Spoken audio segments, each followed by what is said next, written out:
बिस्मिल्लाहिर्रहमानिर्रहीम। अस्सलामु अलैकुम दोस्तों, उम्मीद आप सब खैर वाफियत से होंगे। ये वाकया मैंने पूरी तफसीलात के साथ अपने वालिद मरहूम की जुबानी सुना है। काजी इब्न अरसून ने सिलसिला कलाम जारी रखते हुए कहा, वो अहले इस्लाम के लिए बड़ा संगीन वक्त था जब एक अल्लाह, एक रसूल सल्लल्लाहु अलैहि वसल्लम और एक किताब के मानने वाले गिरोह दर गिरोह तकसीम हो गए थे। उस वक्त मिस्र पर फातिमी खलीफा अबुल कासिम की हुक्मरानी थी। मिस्र का ये हुक्मरान अपनी हमसाया मुसलमान हुकूमतों का शदीद दुश्मन था। उसको अब्बासी हुक्मरान से कोई हमदर्दी नहीं थी और यही हाल अब्बासी हुक्मरान का था कि वो फातिमी खलीफा के लिए अपने दिल में कोई नरम गोशा नहीं रखता था। अपने हम मजहबों से फातिमी खलीफा के बुग़्ज़ो इनात का ये आलम था कि वो आले सल्जूक़ का नाम सुनना भी गवारा नहीं करता था। ये कहते कहते शिद्दत कर्ब से काजी इब्न अरसून का सुर्ख चेहरा धुआं धुआं नजर आने लगा। मुसलमानों के उसी इंतशार और इख्तलाफ से सलीबियों ने भरपूर फायदा उठाया। काजी इब्न अरसून उदास लहजे में माज़ी करीब के मुसलमानों की तारीख बयान कर रहे थे। रजब 462 हिजरी में सलीबियों ने मुसलमानों के खिलाफ एक खौफनाक मंसूबा तरतीब दिया और 50,000 मुंतखब ईसाई सिपाहियों का लश्कर लेकर यरूशलेम की तरफ बढ़े। उस वक्त फातिमी खलीफा अबुल कासिम की तरफ से इफ्तिखारुद्दौला यरूशलेम का हाकिम था। उसके जासूसों ने सलीबियों की यलगार की खबर दी। हाकिम यरूशलेम इफ्तिखारुद्दौला ने एक लम्हा जाया किए बगैर अपने एक मोतबर कासिद को खत देकर फातिमी खलीफा अबुल कासिम की तरफ रवाना किया। एक खुफिया इजलास में इफ्तिखारुद्दौला का खत पढ़ा गया। हाकिम यरूशलेम ने फातिमी खलीफा को मुखातिब करते हुए साफ साफ तहरीर कर दिया था, अमीरुल मोमिनीन को मालूम होना चाहिए कि इस बार सलीबियों के इरादे बहुत ज्यादा खतरनाक नजर आ रहे हैं। उनके साथ कितनी फौज है इसका अंदाजा यरूशलेम के किले में बैठकर नहीं किया जा सकता। फिर भी मेरे जासूसों की इत्तला के मुताबिक ईसाई सिपाहियों की तादाद हमसे कहीं ज्यादा है। मैं अमीरुल मोमिनीन से दरख्वास्त करूंगा कि इस नाजुक सूरत हाल पर फौरी तवज्जो देते हुए यरूशलेम की हिफाजत के लिए मजीद फौज फराहम की जाए। अगर मेरी इस इल्तिजा पर बिला ताखिर अमल नहीं किया गया तो फिर अल्लाह ही जानता है कि यरूशलेम में बसने वाले मुसलमानों पर कयामत किस अंदाज में नाजिल हो। हाकिम यरूशलेम इफ्तिखारुद्दौला ने इंतहाई मुअस्सिर लहजे में सूरत हाल की संगीनी का नक्शा खींचा था, मगर उसकी ये तदबीर कारगर साबित न हो सकी। फातिमी खलीफा अबुल कासिम ने अपने मीर मुंशी से इफ्तिखारुद्दौला के खत का जवाब इस तरह लिखवाया, तुम अच्छी तरह जानते हो कि कुर्बो जवार में मेरे कई दुश्मन मौजूद हैं जिनकी हरीसाना नजरें हर वक्त मिस्र की हुकूमत पर जमी रहती हैं कि कब उन्हें मौका मिले और वो मेरे इख्तदार का खात्मा कर दें। खलीफा बगदाद भी दिन रात इसी किस्म की साजिशों में मसरूफ रहता है। इस सूरत हाल के पेश नजर मैं तुम्हारी मदद के लिए एक सिपाही भी नहीं भेज सकता। अगर यरूशलेम हाथ से जाता है तो उसे जाने दो, उसके मुकाबले में खिलाफत मिस्र का दिफा कहीं ज्यादा अहमियत रखता है। फातिमी खलीफा का जवाब पढ़कर हाकिम यरूशलेम इफ्तिखारुद्दौला कुछ देर के लिए सख्ते में आ गया। उसे यकीन ही नहीं आ रहा था कि यह अबुल कासिम का मकतूब है, लेकिन मोहरे खिलाफत देखकर इफ्तिखारुद्दौला को यकीन कर लेना पड़ा। फिर उसके चेहरे पर शदीद अजियत और कर्ब का रंग उभरा और वो खुद कलामी के अंदाज में कहने लगा, अमीरुल मोमिनीन ये क्यों नहीं कहते कि मिल्लत इस्लामिया की सरबुलंदी की बजाय आपको अपना इक्तदार अजीज है, मगर याद रखें कि यरूशलेम चला गया तो फिर कुछ भी बाकी नहीं बचेगा। फिर वही हुआ। 50,000 सिपाहियों पर मुश्तमिल सलीबी लश्कर यरूशलेम की दीवार के नीचे आकर जमा होने लगा। सलीबियों को इस बात पर बड़ी हैरत थी कि वो किसी मुजाहिमत के बगैर शहर की फसील तक पहुंच गए थे। इफ्तिखारुद्दौला शहर से बाहर निकलकर ईसाइयों की पेशकदमी को रोक सकता था, मगर बदकिस्मती से उसके पास सिर्फ 1000 सिपाही थे। जंगी उसूलों के मुताबिक दोनों फौजों में कोई तनासुब व तवाजुन ही नहीं था, इसलिए इफ्तिखारुद्दौला ने दिफाई हिकमत अमली इख्तियार की। ये कहकर काजी इब्न अरसून कुछ देर के लिए खामोश हो गए। हाजरीन का गहरा सकूत देखकर दरबार शाम पर किसी कब्रिस्तान का गुमान होता था। सुल्तान नूरुद्दीन जंगी भी तस्वीर हैरत बने हुए काजी इब्न अरसून की गुफ्तगू सुन रहे थे। मुख्तसर सकूत के बाद काजी इब्न अरसून दोबारा सुल्तान नूरुद्दीन जंगी से मुखातिब हुए। सुल्तान मोहतरम, उस खून रंग और अलमनाक वाक़े की बाकी तफसीलात इस तरह हैं कि शहर यरूशलेम का मुहासरा करने के बाद सलीबी फौज के सालार ने अपने एक कासिद को ये पैगाम देकर इफ्तिखारुद्दौला के पास भेजा, अगर तुम लोग जंग किए बगैर हथियार डाल दो तो हम तुम्हें मुकम्मल अमान बख्श देंगे। ईसाई कासिद के लहजे से इस कदर गरूर व तकब्बुर झलक रहा था कि जैसे वो अहले ईमान की तकदीरों का मालिक है। 3 खुदाओं के मानने वालों को मालूम होना चाहिए कि हम खुदाए वाहिद पर ईमान रखते हैं। हाकिम यरूशलेम के लहजे से गरूर व तकब्बुर की बजाय जलाल ईमानी का इजहार हो रहा था। ईसाइयों के अकायद के मुताबिक 3 खुदा हैं, एक मुकद्दस बाप यानी खुदा, दूसरा मुकद्दस बेटा यानी हजरत ईसा अलैहिस्सलाम और तीसरा रूहुल कुद्स यानी हजरत जिब्राइल अलैहिस्सलाम। इसी को नजरिया तसलीस कहते हैं और इफ्तिखारुद्दौला ने ईसाई कासिद के सामने उसी तरफ इशारा किया था। अपने सालार को बता देना कि मुजाहिदीन इस्लाम हथियार नहीं डालते, या तो वो फतह हासिल करते हैं या फिर उनके कटे हुए सर नेज़ों पर बुलंद किए जाते हैं। अल्लाह ने अहले ईमान के लिए हर हाल में सर बुलंदी लिखी है। इफ्तिखारुद्दौला का जवाब सुनकर ईसाई कासिद सरासीमा नजर आने लगा। फिर जब वो वापस जा रहा था तो यरूशलेम में रहने वाले एक ईसाई ने उसे अपनी जुबान में ये राज बता दिया कि मुसलमान फौजियों की तादाद बहुत कम है। ईसाई कासिद ने इफ्तिखारुद्दौला के जवाब के साथ साथ अपने सालार को यह खुफिया इतला भी फराहम कर दी कि हाकिम यरूशलेम की दिफाई कुव्वत ना होने के बराबर है। दूसरे दिन ईसाई सालार ने अपने सिपाहियों को जमा करके मुख्तसर खिताब किया, मैं तुम्हें सिर्फ 3 दिन की मोहलत देता हूँ। इस अरसे में शहर की तमाम दीवारें गिरा दो और फातिहाना शान के साथ अंदर दाखिल हो जाओ। ईसाई सिपाही कसरत तादाद के नशे से सरशार थे, इसलिए उन्हें पूरा यकीन था कि वो मुख्तसर से अरसे में मुसलमानों के इंतहाई कलील लश्कर को शिकस्त देकर यरूशलेम के पूरे शहर पर काबिज हो जाएंगे। मगर ईसाई सिपाहियों की ये खुशफहमी उस वक्त दूर हो गई जब सैकड़ों सलीबियों की भेंट चढ़ाने के बावजूद चंद गज का इलाका भी फतह ना कर सके। इस्लामी लश्कर ने हैरत अंगेज शुजात का मुजाहिरा किया और सलीबियों के मुंह फेर कर रख दिए। ईसाई सिपे सालार गॉडफ्रे अपने खेमे में इस तरह टहल रहा था कि उसके चेहरे पर वहशत बरस रही थी। फिर जब उसका नायब डेरेक खेमे में दाखिल हुआ तो गॉडफ्रे किसी जुनूनी इंसान की तरह उस पर बरस पड़ा। तेरी सारी इतलात गलत थी। 1000 सिपाही 50,000 फौजियों का मुकाबला किस तरह कर सकते हैं? यकीनन मुसलमान तादाद में हमारे बराबर हैं। नायब सालार डेरेक कस्में खा खा कर गॉडफ्रे को यकीन दिलाता रहा कि उसकी फराहम करदा मालूमात हर्फ ब हर्फ दुरुस्त हैं। अभी अभी यरूशलेम का एक ईसाई ये खबर लेकर आया था कि हम दस्त ब दस्त जंग में मुसलमानों पर गालिब नहीं आ सकेंगे। फिर हमें किस तरह गलबा हासिल होगा? गॉडफ्रे ने अपने नायब डेरेक को एक गलीज गाली देते हुए कहा। उस शख्स का कहना है कि इफ्तिखारुद्दौला ने बड़ी ज़हानत से अपने दिफाई मोर्चे तरतीब दिए हैं। डेरेक एक एक लफ्ज पर जोर देते हुए बोल रहा था। उस शख्स की राय के मुताबिक अगर शहर की फसील पर शदीद संगबारी की जाए और फसील के इन्हेदाम के बाद पूरा ईसाई लश्कर शहर में दाखिल होकर बैक वक्त मुसलमानों पर हमलावर हो तो सलीबियों को फतह हासिल हो सकती है। ये एक अच्छी खबर थी जिसे सुनकर गॉडफ्रे के चेहरे का तनाव कम हो गया और उसके होंठों पर खफीफ सी मुस्कुराहट उभर आई। फिर दूसरे दिन गॉडफ्रे ने अपने सिपाहियों को हुक्म दिया कि वो रोजो शब काम करके बड़ी तादाद में मंजनीके तैयार करें। फिर जब ईसाइयों का यह नया असलहा तैयार हो गया तो गॉडफ्रे के हुक्म पर शदीद संगबारी की गई।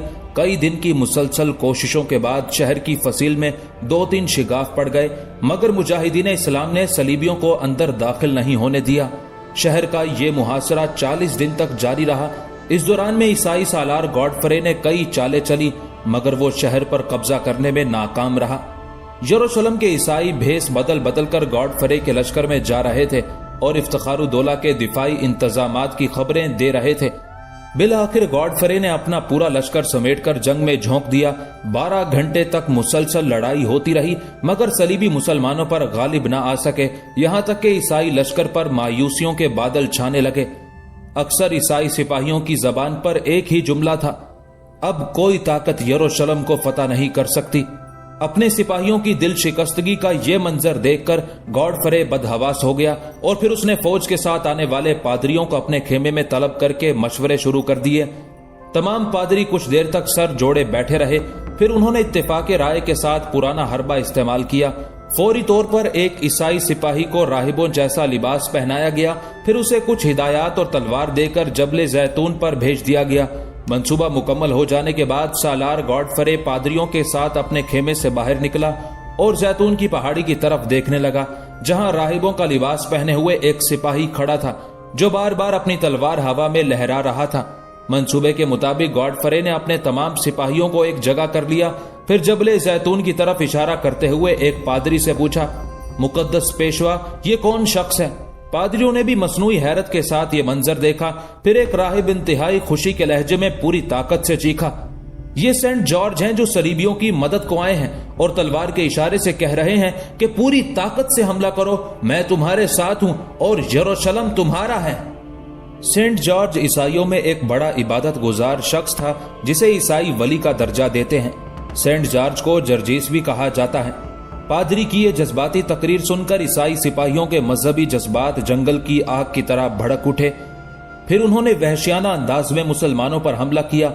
शहर में रहने वाले ईसाइयों की मुखबिरी के बायस इफ्तिखारुद्दौला के तमाम दिफाई मोर्चे दरहम बरहम होकर रह गए और सलीबी शहर में दाखिल हो गए। फिर घमसान का रन पड़ा।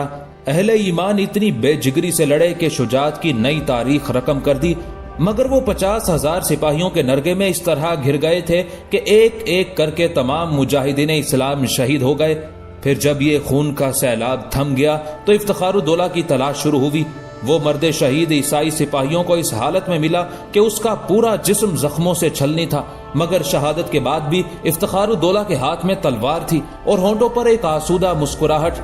अल्लामा इकबाल ने अपने फारसी शेर में मर्द मोमिन की तस्वीर कशी इस तरह की है, जिसका मफहूम यह है, मैं तुझे दोबारा मर्द मोमिन का निशान बताता हूं कि जब मौत आती है तो उसके होंठों पर तबस्सुम होता है।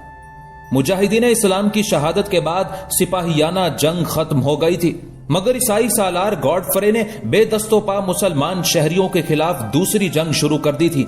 एक ऐसी जंग के तारीख आलम में शायद ही उसकी कोई दूसरी मिसाल मिलती हो। गॉडफ्रे ने इफ्तिखारुद्दौला की लाश को अपने घोड़ों की टापों से रौंद डाला। फिर सलीबी लश्कर दरिंदों की तरह शहरी आबादी पर टूट पड़ा। 70,000 मुसलमान कत्ल किए गए। मकतूलीन में कुछ यहूदी भी शामिल थे। ना बूढ़ों को अमा मिली, ना औरतें और बच्चे महफूज रहे। पूरा शहर मातम कदा बना हुआ था और मुकद्दस सरजमीन का गोशा गोशा मक्तल में तब्दील हो गया था। कत्लो गारत का यह मंजर बयान करते हुए काजी इब्ने अरसून की आंखों से आंसू जारी थे और शिद्दत गम से उनकी आवाज लरस रही थी। सुल्तान नूरुद्दीन जंगी भी आबदीदा हो गए थे। कमोबेश तमाम दरबारियों की यही कैफियत थी, मगर कुछ दरबारी ऐसे भी थे जिनके चेहरों पर नफरत और गजब की तेज आग रोशन थी।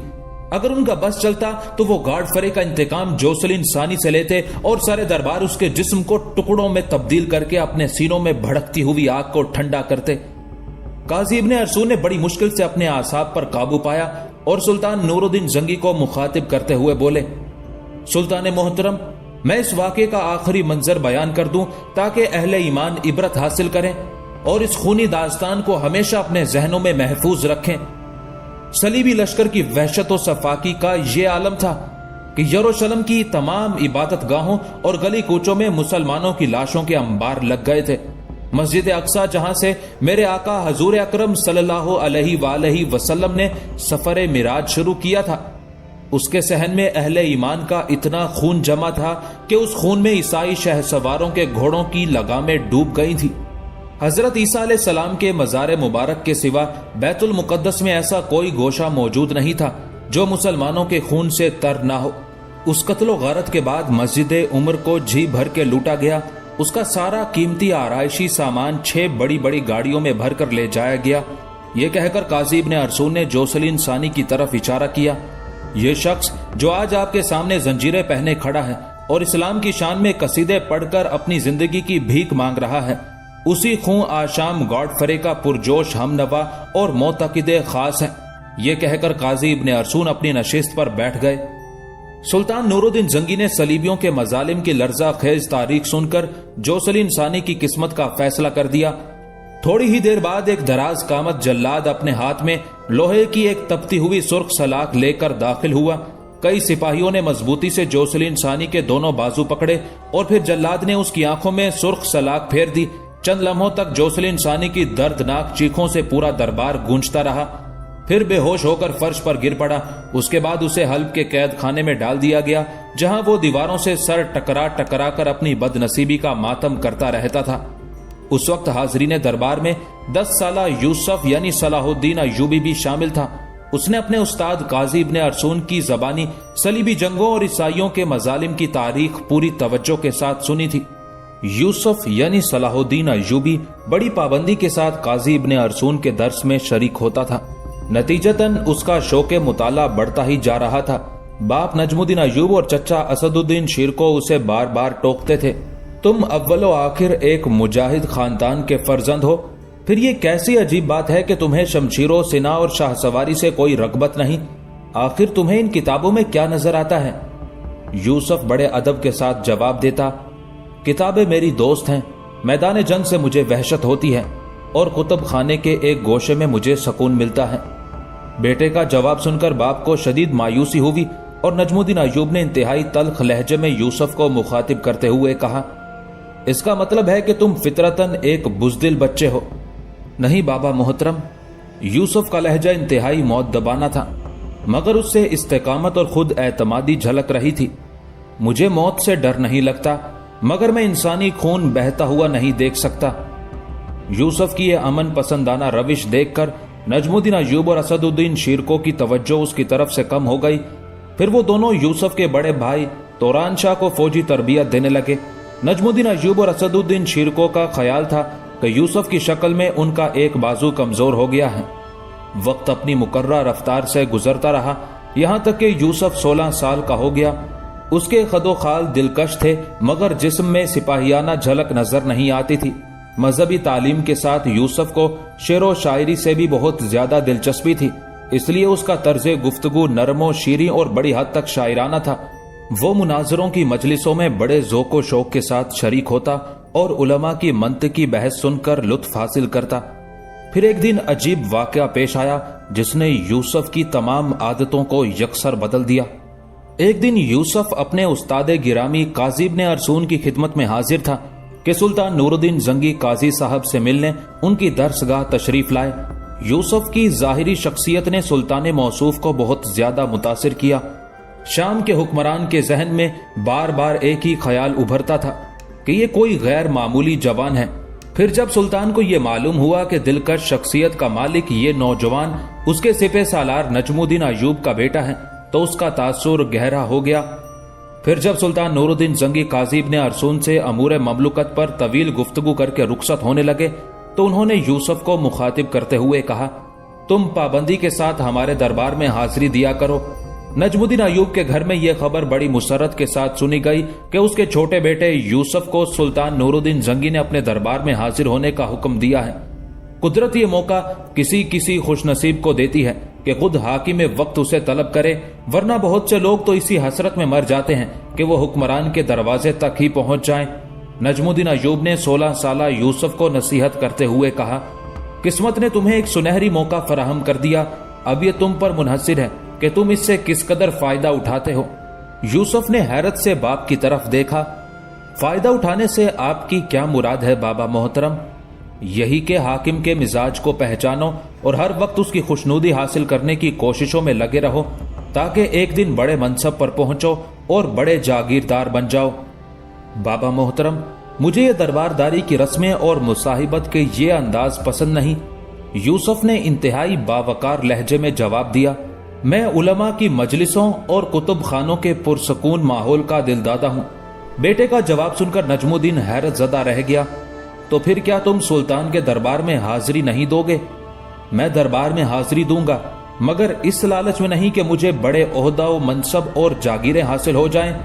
यूसुफ के लहजे से आलिमाना शान झलक रही थी कि आखिर वो काजी इब्ने अरसून जैसे आलिम का मुमताज तरीन शागिर्द था।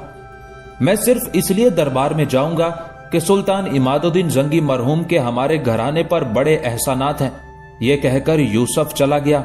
बेटे के उस जवाब ने नजमुद्दीन अय्यूब को मजीद हैरत में मुब्तला कर दिया था। आप क्या सोच रहे हैं? जुबैदा ने शोहर को ख्यालात में गुम पाकर पूछा। तुमने अपने बेटे का जवाब सुना? नजमुद्दीन अय्यूब के लहजे से हल्की सी तलखी झलक रही थी। मैं तो बहुत खुश हूं, इसलिए कि मुझे अपने बेटे से इसी जवाब की उम्मीद थी। जुबैदा के लहजे से इंतहाई मुसर्रत का इजहार हो रहा था। आपने यूसुफ की शिद्दत एहसास देखी और उसके जज्बाए गैरत का अंदाजा किया। अगरचे वो उस वक्त बहुत कम सिन था, लेकिन उसे अभी तक सुल्तान मरहूम के एहसानात याद हैं। मैं इस बात से कब इनकार कर रहा हूँ। नजमुद्दीन अय्यूब का लहजा निहायत खुश्क था। एक बाप की दिली ख्वाहिश होती है कि उसका बेटा ऊंचे से ऊंचा मकाम हासिल करे, लेकिन यूसुफ के जवाब ने मुझे बहुत मायूस किया है। आखिर उसने ऐसी कौन सी बात कह दी है जिसे सुनकर आप अपने दिल में गिरानी महसूस कर रहे हैं? जुबैदा के लहजे से साफ झलक रहा था कि वो अपने बेटे यूसुफ की तरफदारी कर रही है। मैं अपने इस बेटे में नौजवानों जैसा जोश नहीं देखता। नजमुद्दीन अय्यूब का लहजा बदस्तूर तल्ख था। उसके अंदर तरक्की करने और आगे बढ़ने की तड़प नजर नहीं आती। वो 16 साल की उम्र में बूढ़ों जैसा नजर आता है, हर वक्त खोया खोया और दुनिया से बेजार। किताबों ने उसे कहीं का नहीं रखा। ये कहकर नजमुद्दीन अय्यूब चला गया और जुबैदा अपने बेटे की सरबुलंदी के लिए दुआएं करने लगी। जब पहले दिन यूसुफ सुल्तान नूरुद्दीन जंगी के दरबार में दाखिल हुआ तो उसे सुल्तान के हुक्म पर उमरा की सबसे अगली कतार में बिठाया गया।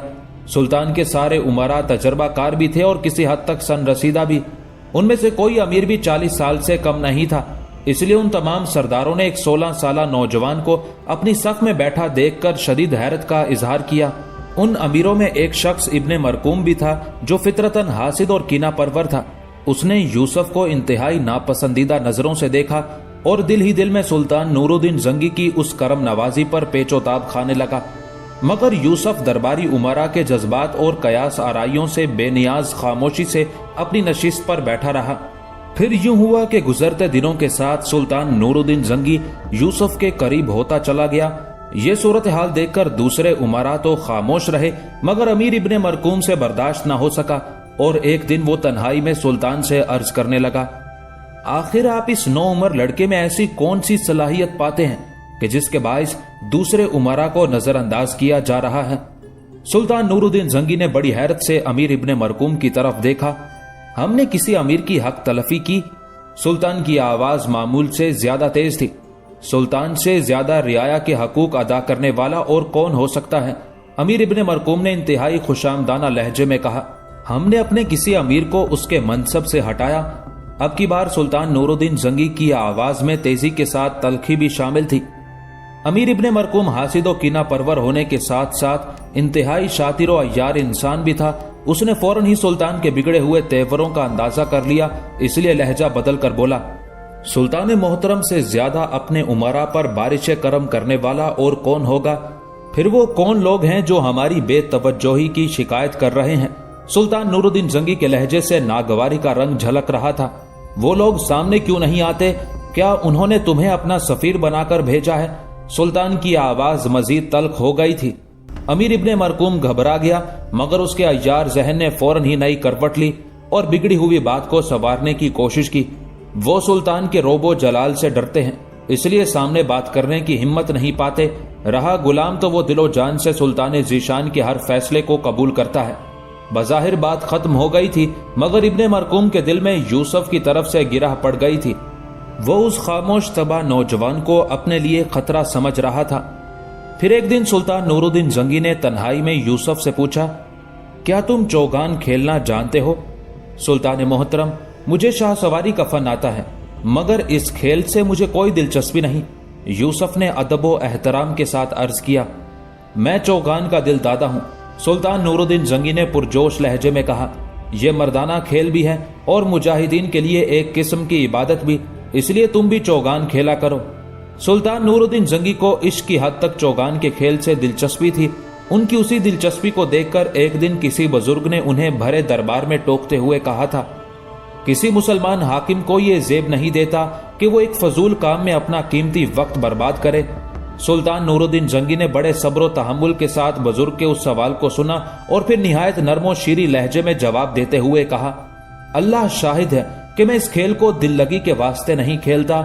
चौगान मेरे लिए एक वर्जिश है, क्योंकि एक मुजाहिद हमेशा जंग में मसरूफ नहीं रहता। जब मैं ये खेल खेलता हूँ तो मेरा घोड़ा किसी दुश्मन पर अचानक हमले के लिए तैयार रहता है। बुजुर्ग ने बड़ी हैरत के साथ सुल्तान नूरुद्दीन जंगी का जवाब सुना और बड़े वालेहाना अंदाज में बोले, अल्लाह सुल्तान की उम्र दराज करे। शायद ही किसी हाकिम ने अल्लाह की रजा हासिल करने के लिए ये खेल खेला हो। यही वजह थी कि सुल्तान नूरुद्दीन जंगी ने यूसुफ को चौगान खेलने का मशवरा दिया था। कुदरती तौर पर यूसुफ बेहतरीन शाहसवार था। नतीजतन उसने चंद माह की मेहनत के बाद चौगान जैसे मुश्किल खेल में भी महारत हासिल कर ली।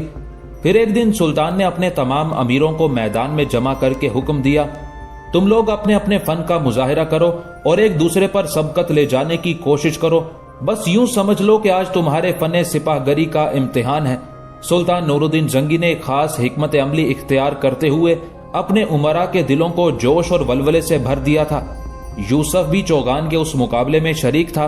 अपने अमीरों को हुक्म देने के बाद सुल्तान नूरुद्दीन जंगी उस नौउमर खिलाड़ी से भी मुखातिब हुआ।